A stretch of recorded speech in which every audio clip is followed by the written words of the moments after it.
I moved back to Euless, Texas, and shared a one-bedroom apartment with my district manager. He figured it was good for both of us, since I was never going to be there. I was going to be on the road most of the time. I bought a truck and also had a Geo Metro, which I purchased from my district manager and was paying for. I spent the next 4 months traveling around different parts of the country. I even got to see my little buddy Frank when I was at Purdue University in Indiana. I really did travel a lot with Aramark. Eventually, I ended up spending 6 months in a condo in Orlando because they had 12 cafeterias and they all needed point-of-sale systems. I was also working on a program called the 8 Steps of Food Production Management.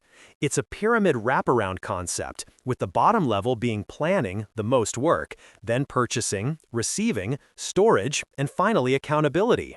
You take responsibility, stick to your plan, and change when needed.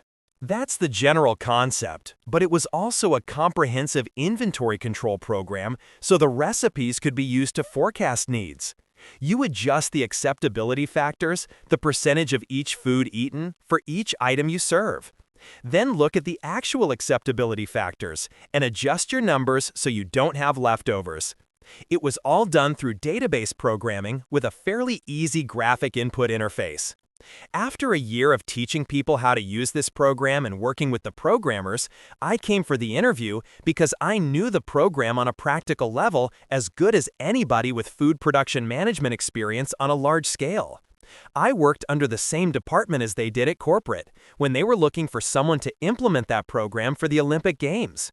I explained to them everything the program could do and what it could do for them. But the accuracy depended on the recipes, since the chefs would actually prepare the items. The chefs needed something to do too, so we spent about 5.5 months working out the numbers. It was far harder than boot camp because in boot camp I couldn't leave. I did data entry 14 or 15 hours a day for 6 months, with periods where I went a day or 2, sometimes even 3 days without any sleep, even during the event itself.